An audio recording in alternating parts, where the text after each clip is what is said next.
Yeah, we are here at AquaShella in Orlando, Florida, 2022. I've got Brett Raymer from the TV show Tanked. You've got some awesome stuff going on over here, Brett. You want to tell us what you've got going at the show today? Absolutely. Hey, what's going on? I just want to say thank you for having me. I'm super excited. This has been an amazing weekend so far. The people here at AquaShella, the show that they put on is just fantastic. So we have an amazing booth, and I have a bunch of new products I'm working on. One of them is called Slap It On.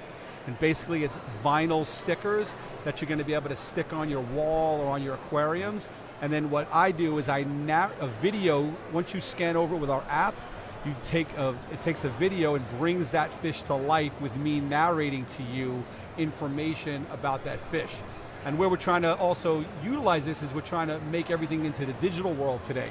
Absolutely. So one of the things that we're doing is a lot of staffing shortages, a lot of misinformation.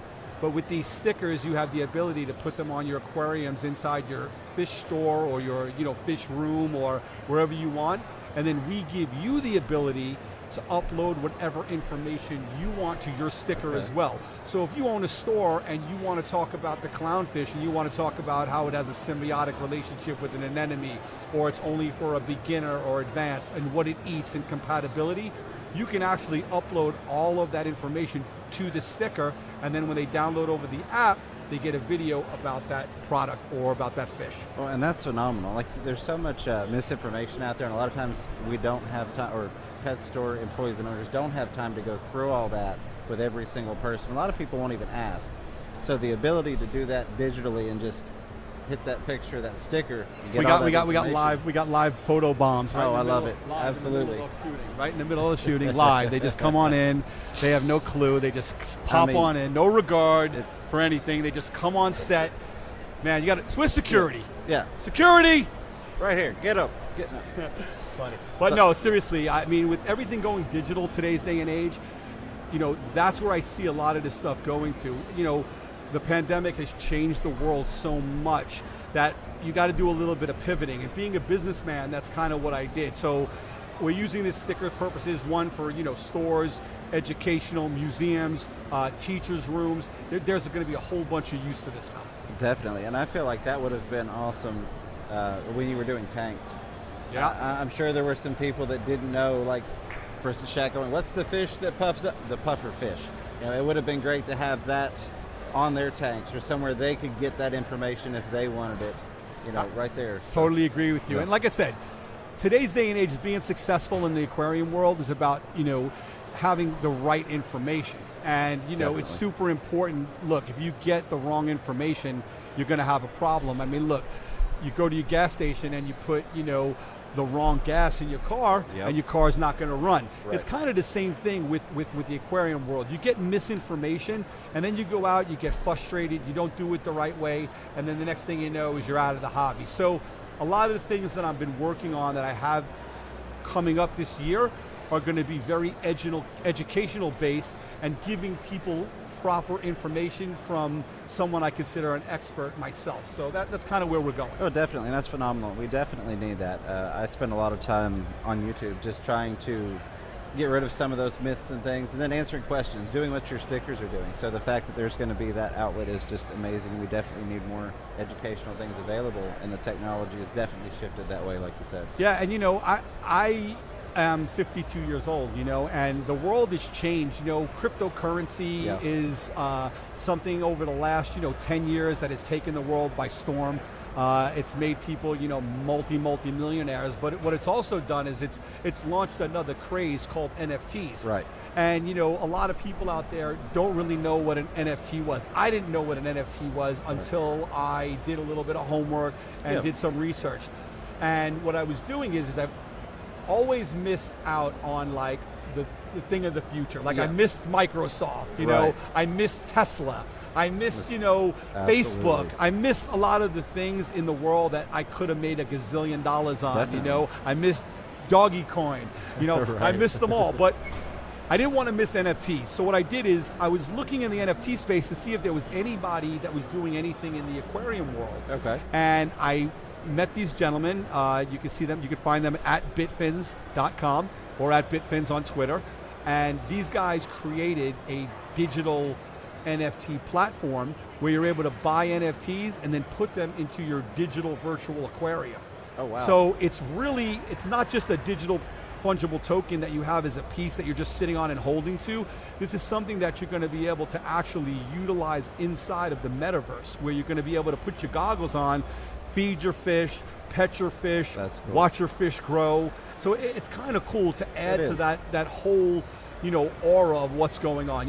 I don't know what's going to be with the metaverse and what's going to be in the future, but the long story short is I'm trying to capture on the craves right now, and Definitely. I think this project is pretty interesting. So if you guys want to check it out, just look up @Bitfins on Twitter, and you guys can see a lot of information that we're doing, and a lot of these guys, they just released their second run of Coral, I believe, last week.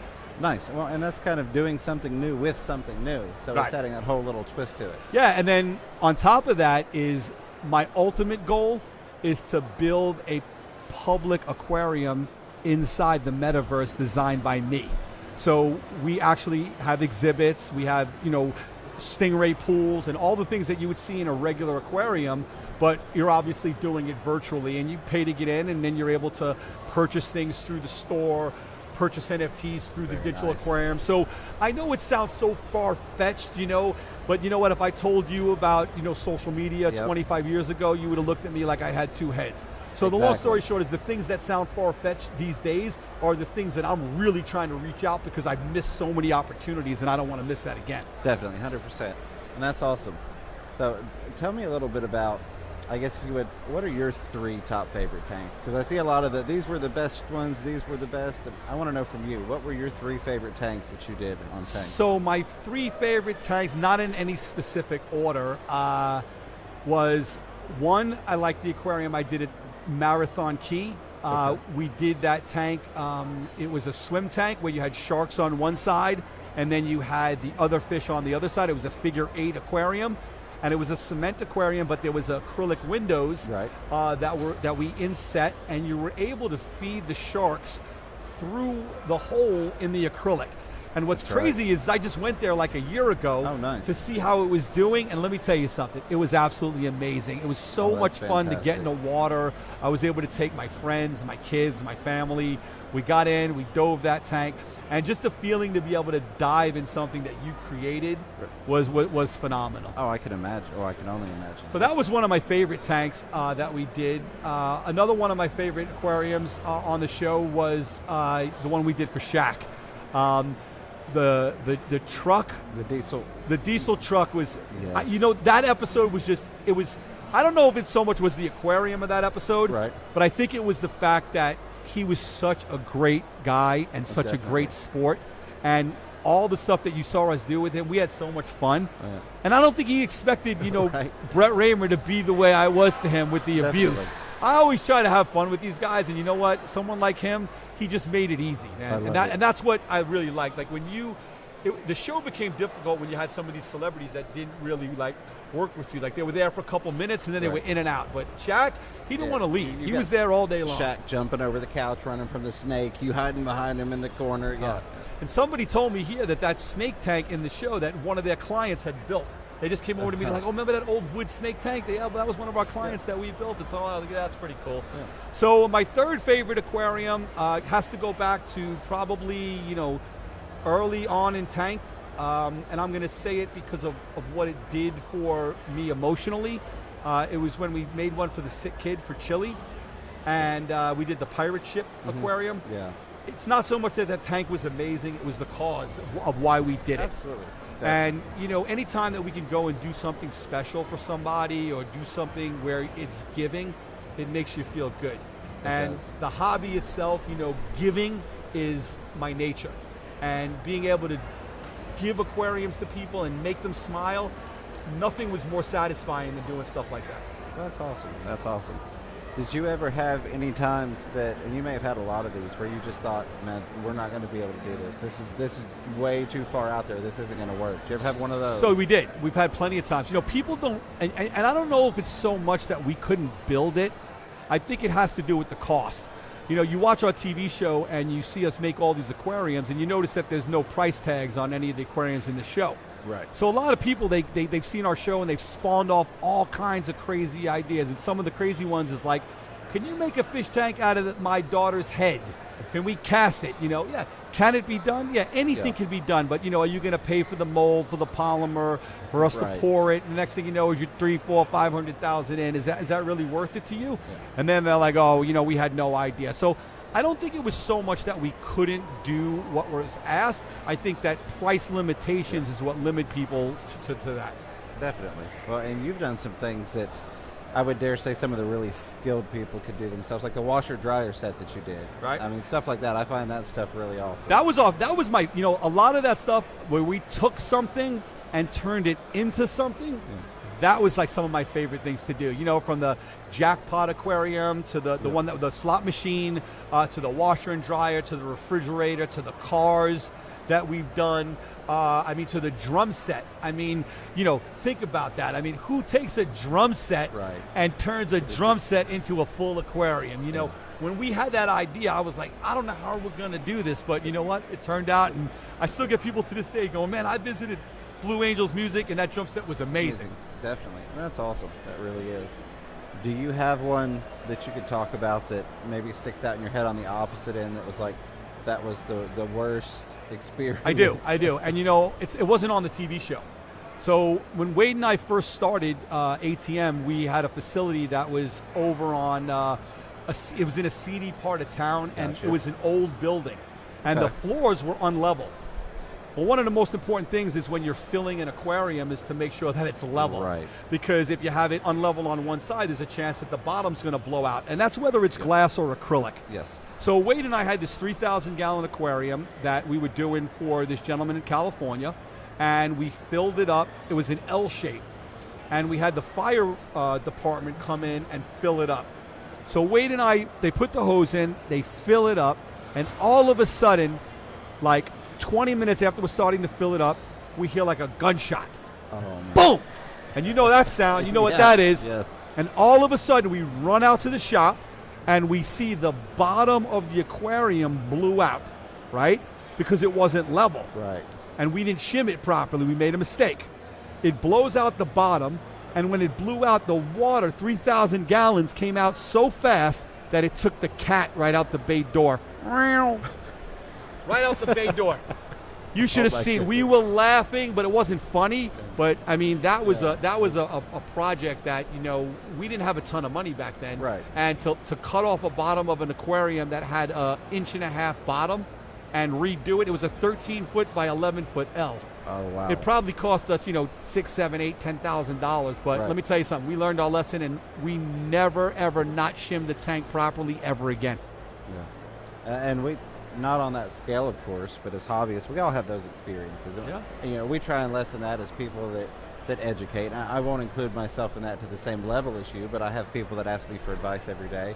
But we all make those mistakes, you just learn from it like you did. We weren't perfect, and I didn't want to, if I would have made a television show that every single thing that we did was perfect, a lot of people would have been like, bullshit. Yeah. You know what I mean? Bullshit. And I didn't want to do that, man. Right. I didn't care that I showed mistakes, because the real hobbyists, the real people that are out there that understand the fish game, leaks happen, water happens, water gets on the floor, fish die, plants die, corals die, your son comes in accidentally and overfeeds. There's so many different things that could happen, and you know what? I wanted to share that experience with everybody. I didn't want ATM to be this, these are the guys of the perfect world, this, that, the other thing. I really wanted to be Brett and Wade and who the company was. Exactly. I would never really do things to make us look bad, but I would never shy away from a mistake.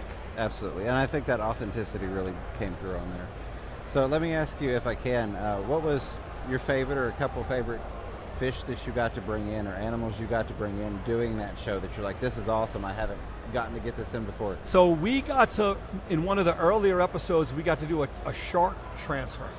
And I don't really, I'm a fish guy, but I don't really touch fish.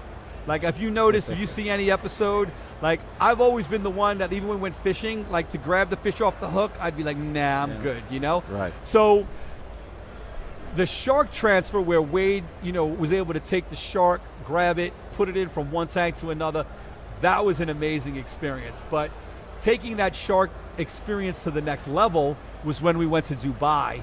and we were in the Dubai aquarium, and we actually got to capture a tiger sand shark, bring it up to the surface, and then they artificially inseminated the shark. Wow. So we were able to be a part of that. Now that is amazing. If you go check out, like I said, Brett and Wade Fish Out of Water, the Dubai episode, you'll see that whole entire sequence of events, from going down and catching the shark and bringing it up, and we wrestled it up to the top. I mean, that was some really, really fun stuff. Oh, it sounds like it. It really does. Yeah, that was a great experience. So do you have any advice? A couple things. First one, for anybody that's here at the show today, any advice for them? Anything that's a must-have, things they got to check out, recommendations? Absolutely. So, I always tell people, if you love my show and you want another dose of me, check out my podcast. I got my podcast called Going Fishing with Brett Raymer. Spotify, Apple, it's on my YouTube channel at Lifestyles of the Fishing Famous, Buzzsprout. You guys can find it anywhere. Each week, me and Agnes, we recap an episode and we bring on different celebrities. So, if you guys want another dose of me, every Friday it drops at 12 Eastern, 9 a.m. on the West Coast time.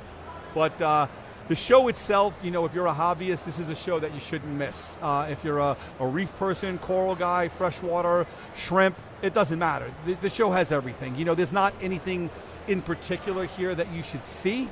But if you are a hobbyist, it's a show that you must attend.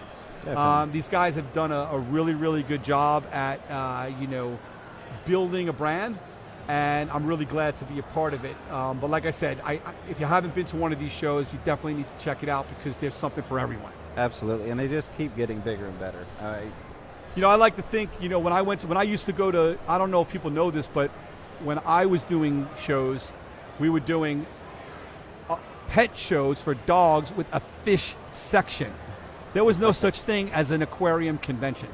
Aquarium conventions started probably like this over the last 10 years. Reefapalooza being like the first one, AquaShella now coming up, being Reefapalooza's competition. Right. But to me, it's attributed to what we created.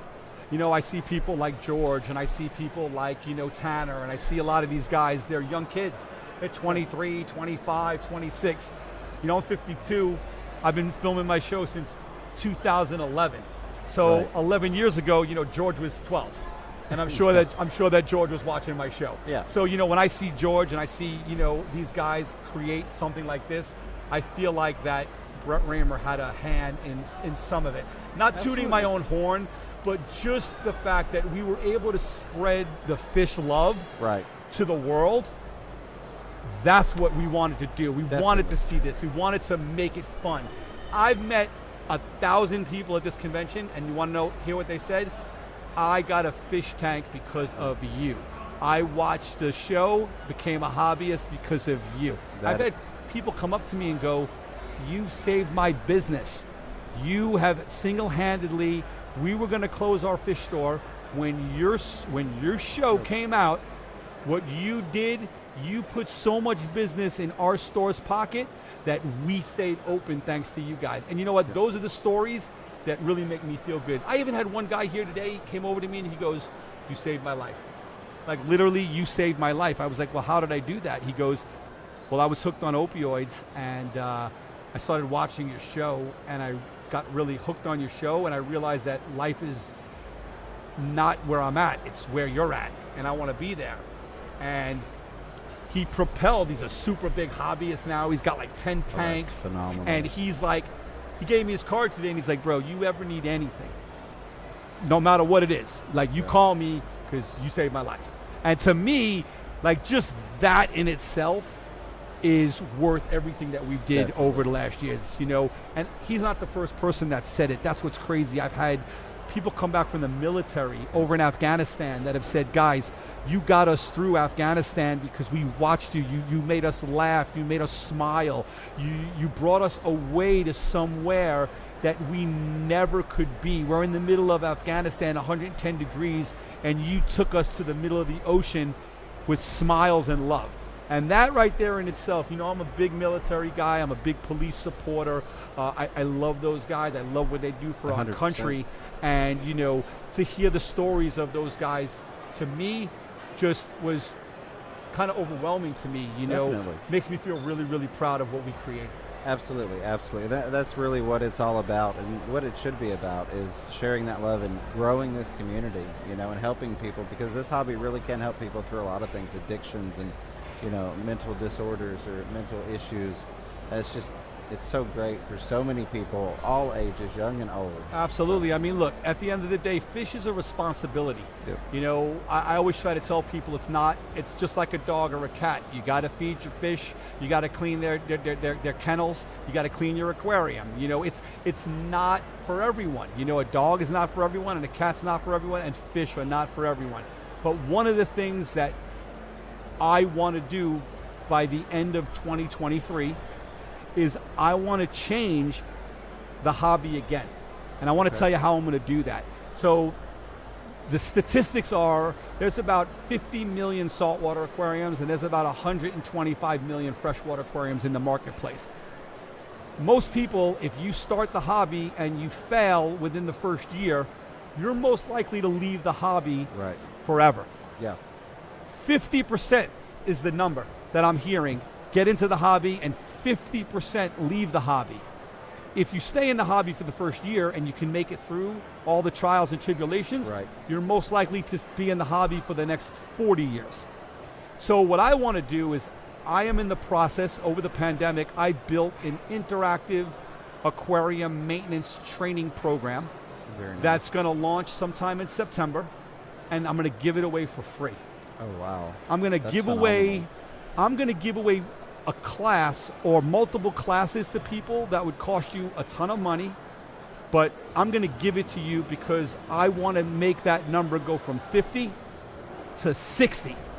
So if I can increase our hobby 10%, think about what it's going to do for our hobby, and think about what it's going to do for the future of fish keeping. It'll be amazing. So I want everybody to look out, you know, for my training platform. Like I said, I'm going to give it away for free. It's going to be amazing because it's going to be everything that you need to know, and you're going to get the right information. We know that social media, we know that YouTube, we know that everywhere, it doesn't matter where it is, you get misinformation. Absolutely. At the end of the day, you know, I feel like I've been on television for a long time, and people have trusted me over the years because of where I've been.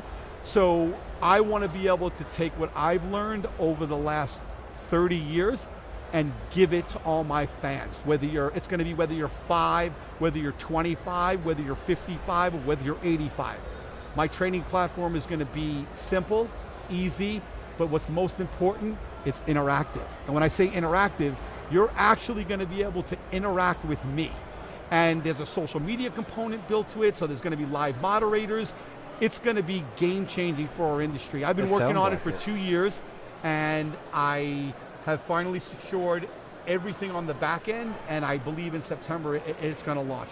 Well, I'm looking forward to it. I know you and I have discussed that before, and I've been excited to see that roll out. So. It's taken a little bit longer than I thought it was going to, but you know what?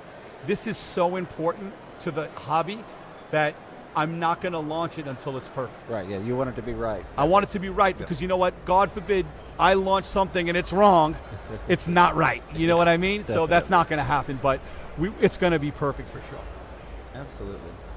So I guess in the meantime, do you have advice for people that are just now getting into the hobby? Maybe 100%. I'm going to tell it to you. I'm going to give it to you straight and narrow. Don't do it like we do it on television. Have some patience. Fish keeping is about patience and knowledge. If you don't have the patience and you don't have the knowledge, you're never going to be successful. And you know what? That's really with a lot of things in life. If you take with parenting, patience and knowledge. You want to be a good friend? Patience and knowledge. Understand how your friends are. Understand the hobby you want to be into. Don't just watch Brett Raymer on TV and think that you're going to be Brett Raymer. It's not going to happen. Brett Raymer's doing this 30 years. I had my trials and tribulations, and I learned from them. And that's the key. You need to learn from your mistakes. If you make a mistake, don't make that same mistake twice, because if you do, you're the only person to blame. I've made multiple mistakes in my lifetime, but I've gotten up. People come to me all the time. They're like, Brett, I see you got this project. You're opening a restaurant in Vegas. You're doing this. You're doing that. Man, how do you have time for all this stuff? And I'm like, well, first of all, I'm an entrepreneur, I make time. Second of all is I always tell people, do as many things as you want, because you know why? You only need one to work. Yeah. That's it. You get one of those 4 or 5 things that you're doing to work, and you're going to be super successful. So people out there in the fish game, be patient, get some knowledge, learn about your product before you actually get involved, and have the time and the energy to do that, right? Don't just go into it full blown. Go into it if you go into it with the mindset that it's going to take you 6 months to create a beautiful aquarium, or a year where you're going to see amazing results in a year, and you go in with that mindset, if you do it in 6 months, you're going to be super excited, because you don't set yourself up for disappointment. That's the key, right? In your mindset, put yourself further away from where you want to be, and if you get there before you do, you're a hero. If you don't get there, you get there at the time when you read, you're not upset. So I always tell people to plan it out and do it the right way. Definitely. Take the time, do the research so that you can gain that knowledge and know what you're getting into. 100%. So, I guess my other question would be, I'm trying to phrase this how it could be answered. Did you have anything crazy go on that you couldn't really put into the show when you were doing tanks? Things that either didn't make it because it just wasn't the brand, if you will? Yeah, they wanted us to do certain things, and I just wouldn't go for it. Look, like I told you in the beginning, I didn't mind making mistakes, but I'm not going to make up a made mistake. I'm not going to let you make something up and have me do something that you want to make me look bad. Yeah, don't script me into failure. Correct. Like that, I go, you guys can get enough of this from just following us around. And like I said, if something happened and the camera wasn't rolling, we just recreated it. Gotcha. So the long story short is that Tank was real. I mean, we didn't want to hide anything. We were real. It wasn't like there was anything that we wouldn't show you, but it was just, I wouldn't let them make us look bad when it wasn't us looking bad. Right. So that was really the key. So before you got into all of that, before you got into the business, did you do a lot of do-it-yourself projects as a hobbyist, just a good old aquarist? So what's funny is, growing up as a kid, I had a stepbrother, and he was the fish guy. Like, he was the guy. So we always had aquariums. I never took care of them. I never did anything. Like, I still don't take care of them, but I just grew up with fish tanks. And then I moved into my own house when I was 23, and I had a fish tank, and I had a maintenance guy come and take care of it. And then I met Wade, and I had no fish tanks when I met Wade. And I basically started the hobby, and we started ATM, and that was my first real dive into really being a fish guy. And I wasn't even a fish guy. Wade and I started building aquariums, and then the retail store kind of followed, and then we started learning about fish. And then, I watched Orange County Choppers one day, and I was like, man, I could do that. I'm like, those guys ain't really that funny. They're kind of nasty. Yeah. And I was like, man, I could definitely do that. And then that's kind of what spawned me for being on television. I always wanted to be famous. You ask my mom, she'll tell you, my son, he was always the class clown. He was always the life of the party. Like, my family would have family members over, and I'd bring out my tap shoes, and I would tap and sing for them. Oh, wow. And then I was an amazing athlete, and I thought I was going to have a scholarship to Syracuse. I wound up blowing out my knee, and then my celebrity athletic career was over. And I was like, man, how else can I become famous? And then Orange County Choppers, I was like, man, anybody can do it. So guess what? I'm going to give it a whirl. And you know what? The one thing I tell people that I give talks, all over the place. I always tell people, if you want to do something, there's only one person that's stopping you from doing it, and it's you. Yes. Look in the mirror. Nobody's going to give it to you, man. I give a lot of credit to all of the YouTuber influencers, all of them. It doesn't matter whether you have 20 followers or you got 50 million followers. I give them credit because it's not easy to do. It's not easy to film yourself, work a real job, go back, edit, put it back on television, do the same thing the next day, in between shipping your stuff, in between running your business. Right. I had a business to run, but I had camera crews, I had audio guys, I had editors, assistant producers, I had producers, I had all kinds of people. We had a staff of 15 that ran the show. I look at all these guys and they got one, maybe two people, right? And it's themselves. And you know what? I'm not a an Adobe guy. I'm not an editor. I'm a creator, but Definitely. I can't do what those guys do. And you know what? Over the years, I give people a lot of credit. I've learned a lot coming to these shows, and I've learned a lot about how hard all of these YouTubers work. And you know what? I think it's pretty amazing where YouTube has gone.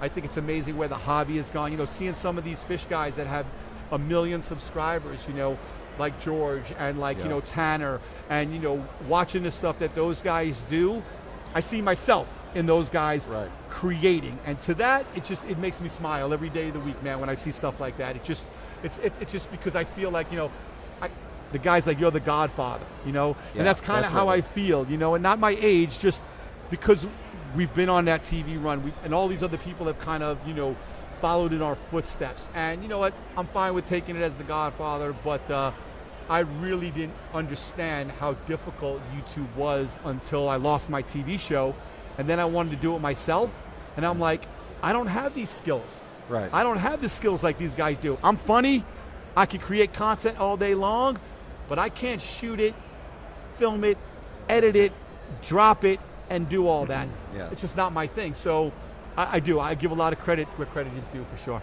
Well, absolutely. And that's very much been appreciated and acknowledged. You know, that space, that YouTube space, this new technology has made it possible for somebody like me with a small channel can be sitting up here interviewing you. Absolutely. You know, been on TV, done all these things, has the amazing projects coming out. So and what's crazy is that you guys are my equals. Like, I'm no better than you guys. Like, yes, I was on TV, but you know, like, outside of this, we're friends. Exactly. We hang out. Like, I'm not this guy that's got my nose like Brett. I'm like, you guys are my guys. Like, I look at this, I'm here at this show because of you guys. Like, Greg Whitstock, you know, the pond guy, he told me to come. He's like, you're going to meet all these YouTubers. And at first I was kind of like, you know, YouTube, I don't know. And Greg's like, dude, you got to come. And let me tell you something. That was the best thing that I ever did, was to come to my first AquaShella in Chicago. I think this is my fourth one now, third or fourth. They blend together. Exactly. And you know what? The friendships are lasting. You know, the camaraderie is lasting. Exactly, yeah. I look forward to seeing you guys at every show. I keep bringing more people with me because I keep telling them how great you guys are. And it's just been such an amazing ride, you know, to be able to come here and be able to be a part of what the YouTubers have created. Like, I didn't get singled out, you know, like as being that guy that was, oh, well, he's on TV, you know. It's inclusive. That's what I love exactly. about it. They included me as being a part of what, you know, they have. And to me, that was super special because, like I said, I feel like I had a hand in creating a lot of this stuff that's happened over the last, you know, 10, 12 years. Definitely. Yeah, and you have. And I don't have it to the same scale as you, but I definitely can understand that feeling as someone that started a channel, and now I have people come up to me that are coming into these shows as creators going, hey, I started my channel because of you. Yeah. And, you know, I took my fish journey because of you. So that feeling. Here's an important slogan for everyone to remember, man. Each one, teach one. Yes. So, you know, pull the next man up. There ain't no reason. There's no such thing as competition, man. Right. Pull that guy up, and each one, teach one. You know what? I'm not a big God-fearing guy, but I believe in God. And I'm going to tell you right now, when you help out in life and you do good for others, the man upstairs knows. Definitely. So I feel like, you know, people don't know me. You know, they see me on TV, but they don't actually know that the guy that's on television, it's hard, you know. Yeah. Is a dad, boyfriend, right? You know, worker, you know, educator. I have a restaurant. I have so many different titles, and sometimes in life it's hard to manage everything. Right. But you know what? At the end of the day, I created this show, and then when I created Tanked, and then when I come here, everything that I did for the years, and I see this, is what makes it worth it. And that's the kind of stuff that I look at as, like, it's a legacy to me. You know, my kids and my grandkids and then their grandkids are going to be able to watch Tank forever. And they're going to turn around and be like, my great-great-great-grandfather was the originator. And that to me is like special. And it is. It's it legacy. Really is. And you know, we shot, I don't know if people know this, but we shot 156 episodes. That's a lot. That's a lot of television, and you know, that's more than Friends. Yeah. And it's 1 hour show, and we traveled the world, and it was a lot of work. But you know what? Once again, seeing what these guys have done made all that pay off, for sure. Definitely. I can only hope that I come to a point down the road where I can see that impact on a scale like that. Oh, you guys will. Your whole community has done that. You know, I have my nephew Joey. His Joey in the Keys is his YouTube. Check him out. He's 11. There you go. And you got my 11-year-old YouTube nephew who's talking to all the YouTubers here. He went home and made little scan cards so that you can scan and goes right to his YouTube channel. Right. And he's around here giving them out. The kid's 11. He edits his own stuff. That's phenomenal. He puts up his own channel. And he's like, Uncle Brett, can you bring me to the YouTube channel so I can pick some brains? So I put him on with Jason. He's talking to Jason, and he comes back from Jason. He's like, me and Jason, we think alike. We think alike. I'm like, yeah, you and the 11-year-old. I go, you guys think alike. He goes, yeah, we got the same ideas. He goes, you know, I learned a lot from him. So just that, you know, that kind of stuff is great, man. It really is amazing. Definitely. Well, if you don't care, I guess we could check, see if we've got any people in the chat that have some questions. No, absolutely. Yeah, I'd love to. I had my mic off, so I wouldn't make any noise while you guys are talking. They were wondering, were you guys building tanks before tanks? So ATM started in 1997.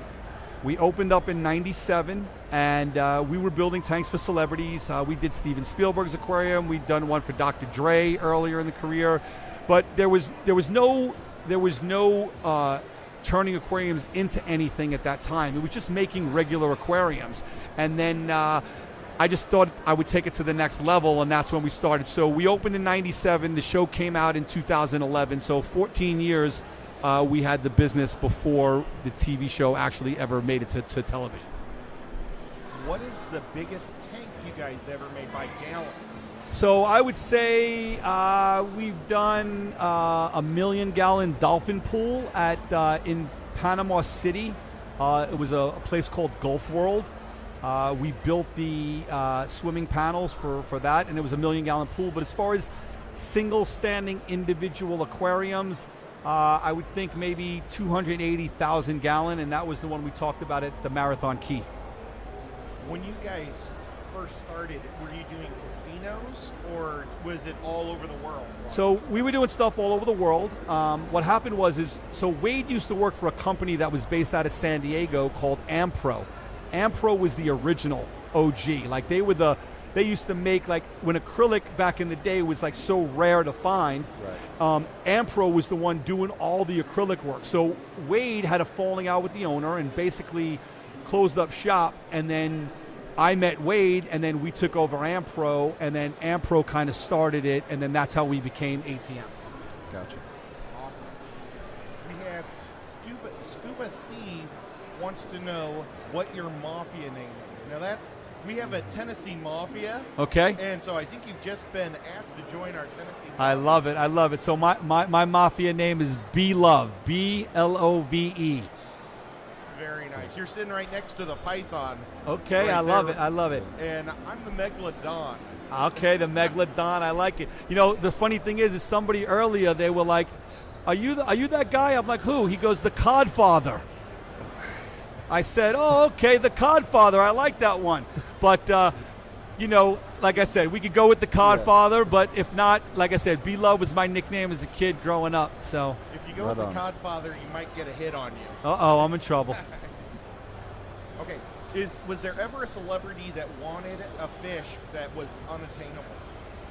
I think maybe sharks. I think, you know, celebrities were all infatuated with sharks, right. But then they're getting a square aquarium, you know, that's 200 gallons, and I'm like, bro, we can't put a shark in there, you know. So we didn't disappoint people. We just kind of had to give them the knowledge to make them understand what the reason was, and once we were able to do that, they were totally fine with it.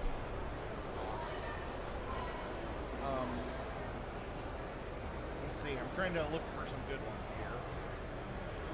So while he's looking through there, do you have a tank, a dream tank, I guess is going to be my question. Something, even though you've done some amazing things from the diesel tank to boxing glove tanks, do you have a tank that you've always wanted to build that because somebody else didn't want that tank, it was just like, I'm not going to build it and spend all that money just to have it? I don't know if there's something that somebody else wanted to build, but I know that something I want to do for when I build another project, I want to do a lagoon tank. I want it to be a lagoon where you can look at it from a window and top down, right? Because I want to put some sharks in there where you can see the fin kind of, going through the water, have some live plants coming out of the top, but just something that you can look down on. I just think that would be cool. You're always looking in, and we can make that happen as well, but you never see like a lagoon, like a pond lagoon. Definitely, yeah. That would be kind of cool, I think. A very few and far between. Absolutely. The assassin snail, Rustic Nashville, was wondering, have you made, or what's the closest tank you've made to her? She lives in Nashville. Nashville, God. Man, I don't even know. Pigeon Forge. Yeah. Yep. We did the Pigeon Forge, Tennessee. We did the tank for the Moonshine Aquarium. Yeah. I heard it's not there any longer. So if you're going to try to go visit one of our tanks, I heard that one is not there any longer. But that was probably the closest one that we did to that location.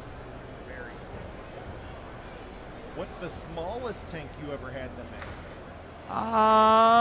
make? We made cubes for, fish keeping places. We made all kinds of half-gallon, 1-gallon cubes. We built a lot of holding facilities but individual aquariums, I don't know, maybe the TV tank was the smallest one we did on the show when the kid had to spend his own allowance. Oh, but that's probably the smallest one we did on television. All right, here's a question. What is one, and this is for both of you, not just Brett. So James also, what is one fish that everybody has to keep in their lifetime? One fish that everyone has to keep in their lifetime. At least once. Man, I'm going to be honest, it's a puffer. You got to be able to keep a puffer because the personalities on those things are amazing. Like my puffer loved me. He would come, he would see me, he would smile, he'd come up to the tank, he'd follow me around. They really have personality, So I would say at some point in your life, you definitely need to own a puffer. That's a good one. That is a really good one. I'm going to stick kind of on that personality there, and I'm going to say with an Oscar. Okay. A properly cared for Oscar. Because when you've got an Oscar that's happy, and you've got that water puppy that you can come home to, again with that personality, and that sometimes they mope at the bottom of the tank when they get upset with you or whatever. I think that's one fish when properly cared for that everybody should keep at least once. And you're going to have lots of years with that fish. And the personality, it becomes almost like a dog or a cat. You get attached to it. You used to come home every day. I've seen them where they'll sit in the corner of a tank and watch TV with people that have had a tank in their living room with one. It's just, they're great fish. They really are. Those were the go-tos back in the day. Yeah. Those were the original OGs, the Oscar and the Jack Dempseys. Yeah. When I was growing up as a kid, and we had underwater gravel filters, and we had the little filter in the back with the charcoal and the cotton, and you had the air stone hanging out of the thing. Those are the days that I remember having those fish. And, we used to, as a kid, we always wanted to feed them live goldfish. Oh, yeah. We loved that experience. But that was, the experience that really made me a fish lover, because my brother had, the Dempseys and the cichlids and the albino Dempseys. And it was just, that's what we grew up with, 40 years ago. It wasn't saltwater. It was Dempseys, Oscars, and that was the thing. So do you think possibly if you had, let's say, a bunch of nano fish and it was all just little bitty fish, maybe something you didn't get to interact with the same like you did the big fish, do you think that maybe would have put you on a completely different path than having that time with those big fish? I think if I had to take care of the aquariums back in the day, it would have put me on a different path. I didn't really have to do anything. My brother did it all, and the tanks just look amazing. He just drop the goldfish in. So I would just drop it. But you know what? I don't know if, look, God put me on this path. Right. Absolutely. So do I know if it would have been different? I have no idea. Yeah. But you know what? I'm glad that the path that I took, and I'm glad we're be able to sit here with you today. And you know what? I'm not done. So, I love the industry, love making the TV show. I don't make tanks anymore. I retired in 2019 for now. But like I said, I have a lot of technology, a lot of information, a lot of education that I'm going to be bringing to the fish world over the next year. And that's important to me, you know. It is. Education, man. I can't stress enough to people education. Reason why we gave fish facts. There's a reason why we wanted to talk about fish. There's a reason why we, did all this on the show, because we wanted to bring you guys as much information as we could. And that's what I'm looking forward to doing right now. My path for God for the next year or two is giving out not fake news, but real information. And I love that it's brought you here, and it's brought you to this, and you've got all of that going for you. And you've got the ability to reach the people that need to be, educated on these things, that won't go watch a YouTube video or won't go find other resources, but you can get the resources to them that we can't. So it's amazing. And the thing is, look, YouTube's fantastic, but you no matter who it is, you're always going to have different people. So if you follow, look, just because your technique and my technique are different doesn't make me wrong and doesn't make you wrong, right? What it does, if we get to the same place, which is being a successful, it doesn't mean that you're right or wrong. What I do is I tell people it's the technique that fits you the best. Exactly. And if it's something you feel comfortable doing and you feel comfortable doing it your way, don't go switch to my way. Right, no. You already got it down, so continue. What I'm looking to do is I'm looking to get the people that don't really have an understanding and they want to be successful before they get in. Right. Even if they get in as a beginner and they want to further themselves to advanced, those are the kind of people that we want to get to. I don't want to, the successful people are great, and I would love for them to come on my platform to just see it anyway when we get it, but I'm really trying to reach out to that 10% of people that we're looking for that are going to fail. And if I could reach those people and make them succeed, this hobby once again is going to see another increase from what we've done, something that Brett has brought to the table again. Absolutely. So in closing, where should everybody check you out at? Man, once again, man, if you guys really miss Tanked and you guys want to hear, me and Agnes, please, Spotify, Apple, my Lifestyles of Fishing Fame is Going Fishing with Brett Raymer, podcast every Friday, 9 a.m. West Coast Pacific time, 12 o'clock on the East Coast. We relive an episode every week. We have celebrity guests on. It's pretty fun, super amazing, and just check that out. Also, too, slapiton.com for my newest project. Yep. And also follow my guys at Bitfins if you want to see our NFT digital aquarium space. Other than that, you guys, Brett Raymer at Gmail. If you want to email me directly, come to Vegas, see me at Stallone's Italian Eatery. I look forward to seeing you guys in Vegas. Thank you for having me. Can we ask just two more questions? Absolutely, of course. You're the time guy. Go for it. Well, we're past our time, but I feel bad because I missed these two questions. And the first one's from Son of a Quack. He wants to know, what was the most expensive tank you ever built, not fish-wise, but setup-wise? So setup-wise was the church in Dallas, Texas, IBOC, $4.5 million. Wow. That would be awesome. And then Levi from Levi's Aquatics, he lives in Missouri, and he was wondering if you ever built one in Missouri.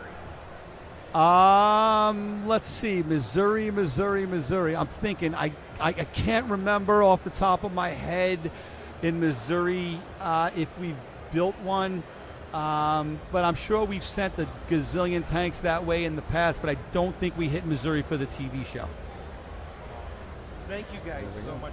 And James, did you say how we can get a hold of you and find you? James, I'm Fish Room Fever on YouTube and every other platform. Whatever you're on, look at Fish Room Fever. That is me, and we will see you there. Take care, guys.